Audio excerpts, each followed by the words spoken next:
Hey guys, welcome to Sean's Fish Room. Today I'm going to do another update on my outdoor cichlid pond. I figured I'd give you guys a look at what's been going on with it and how it's been doing. So, with no further ado, here we go. Right now I'm doing a big water change on the outdoor pond.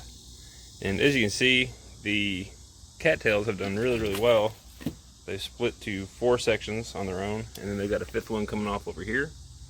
So that's really cool. We've got a big bullfrog in here. He's wanting to get out. And the lily pads, there's 2 big ones that stay in here.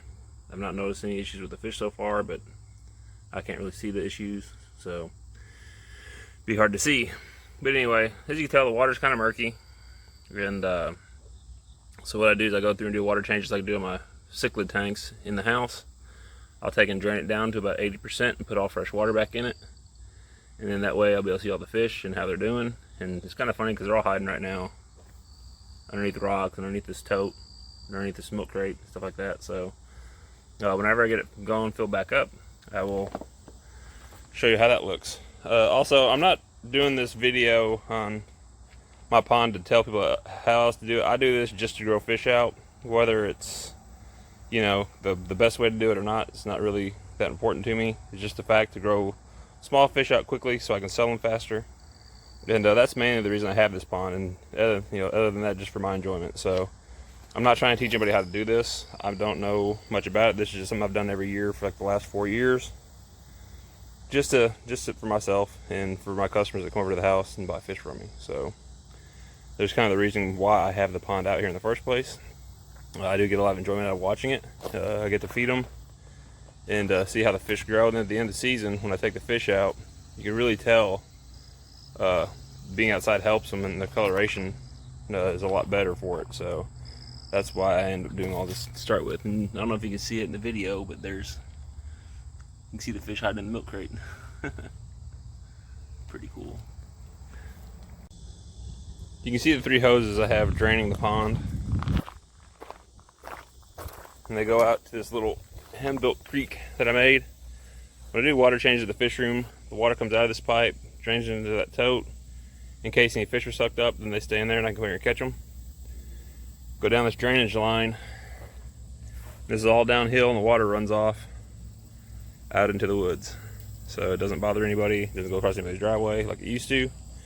And that's what works for me when I need to get rid of water. Because I do water changes, it's basically 1,200 gallons of water at a time at least, with 52 tanks. So that makes it kind of tough to get rid of water.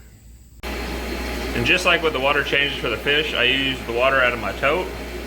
It's a 330 gallon IPC tote that I found online and bought it for $75 from a guy locally. And I realized I haven't been in the fish room in quite a while, honestly, so I just turn the lights on. We'll just kind of shoot around here, see the fish, what they're all up to, how they're doing. I just turned the lights on, so they may not be very active. I just walked in here.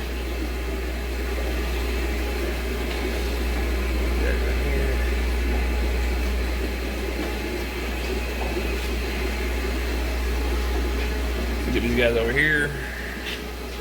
Then I do neons. And this fungi.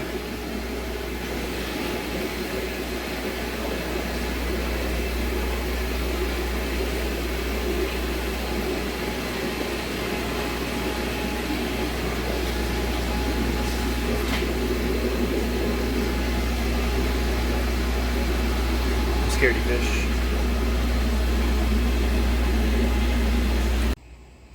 Alright, getting ready to fill the pond back up. You can see just how far I've taken it down. There's probably about 4 inches of water left in the tote here. So and it's kind of tricky to have to get water back into my little pond here. What I have to do is I have to run water into this barrel from my tote inside, and then it runs water into this hose that goes back into the stock tank. And so I've got a pump from my tote and a pump in my trash can, and that pumps water into the tank. So it takes probably about 40 minutes for it to fill it up, and then we'll have good clean water. And now that the water is kind of down, you can see that the cattails are really sprouting some really good roots out. So that looks like they're doing good. Like I said, they're spreading. You can see little runners coming off all over the place for them. So I may even have to cut them back and try and see if I can't keep them kind of bunched together. I don't really need them spread around the entire pond, but it still might be pretty cool. You can see a few little fish swimming around down there in the rocks. Little fish there, pretty cool. Alright, well let me go ahead and get the remote and we'll go ahead and get this water filling. Alright, now I've got the pump plugged in. And it's about a 900 gallon an hour pump. So this will catch up a little bit. I do have to turn the other one off and on a few times while filling this up. It'll go through this 1-inch line and I run it up onto this rock. And that'll cause it to have just less disturbance into the bottom of the tank and cause a bunch of stuff floating around. It does disturb it a little bit because there's quite a bit of algae bloom stuff on the bottom, but it'll be okay. Once it gets filled up, I'll come back and we'll do kind of a feeding shot and see how the fish are doing, see how the coloration and stuff looks. And there it is, tank's filled up. It took about 40 minutes, like I said. You can see the fish are already out swimming around. I don't know if you can see them or not. Oh yeah, they're definitely there. About ready for some food. Here's the filtration I've set up. Basically underneath that stone is a standpipe, the 3-inch pipe with a 1.5 T coming off of it. It comes over into this. It goes into filter floss. And then I got bio balls and stuff in there. And then it says a 900 gallon an hour pump, pumping water back out. So and I just put this little cover back on it to keep stuff from the porch getting kicked in there and stuff like that. So that works out pretty good for me. But let's feed these guys and see how they come up. No. Alright, here we go. Let's see if these fish will come up and eat. See if you're gonna get their attention. Oh yeah. You can definitely see the labiotrophus, the finger reds coming up. They're really doing good. Look, they're getting a little bit of size. You also see the kobu. You know what you're looking for. You can see a couple of the rotors too. So autopharynx are definitely in there. You can see a couple males that are already showing a little bit of color, but they're hard to tell. Probably can't see it on the camera. I got my daughter help me film it at this moment. Right there's a big it's a rotor.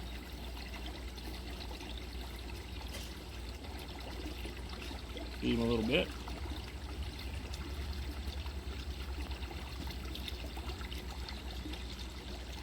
Now this kobu really, the yellow and black ones are really showing up. There's really nice male down there at the bottom. You can see the albinos, the real white ones. Those the albino and that one male. You see a lot of yellow on his head. So the outdoor pond usually does really good for these fish. They get really good color, better color than they'll ever get inside for sure. So, and that's the main reason I do this pond. It's not because I'm a pond expert. I do fish. I do this pond for fun. So.